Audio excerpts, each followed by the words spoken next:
बातमीचे प्रायोजक आहे अरमान एंटरप्राइजेस, ताज complex basement, Mecca Masjid समोर, विजापूर बेस, सोलापूर। सोलापूरच्या जोडबावी पेठ पोलीस स्टेशन हद्दीत अवैध गुटखा साठा करणाऱ्या ठिकाणी अन्न व औषध प्रशासनाने रेड टाकली असून यामध्ये 24,538 रुपये किमतीचा सुका मावा, ओला मावा, आरंडी गुटखा जप्त करण्यात आला आहे। या संदर्भात अन्न व औषध प्रशासन विभागातील अधिकारी रेणुका रमेश पाटील यांनी जोडबावी पेठ पोलीस ठाण्यात फिर्याद दिली आहे। 5 सप्टेंबर रोजी दुपारच्या सुमारास अनुसया कॉम्प्लेक्स, मराठा वस्ती, कस्तुरबा मार्केट येथे ही धाड टाकण्यात आली आहे। नेताजी अप्पाराव मोहिते, वय वर्ष 32, राहणार मराठा वस्ती, भवानीपेठ, सोलापूर यांच्यावर गुन्हा दाखल झाला आहे। अन्न सुरक्षा आयुक्त मुंबई यांच्या आदेशाचे भंग करून अवैध गुटखा, पान मसाला, सुगंधित तंबाखू व इतर पदार्थ विक्री करण्याच्या हेतूने साठा करून शासनाचे उल्लंघन केले आहे असे फिर्यादीत म्हटले आहे। अधिक तपास पोलीस सब इन्स्पेक्टर येळे हे करत आहे। सोलापूर शहरात विविध प्रकारचे अत्तर, परफ्यूम, मसाजर, हेअर ड्राय,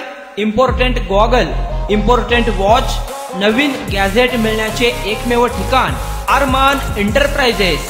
आमचा पत्ता ताज कॉम्प्लेक्स बेसमेंट, मक्का मस्जिद समोर, विजापूर बेस, Solapur. Proprietor doctor Mohsin Bagwan. Contact 9922 55 9711।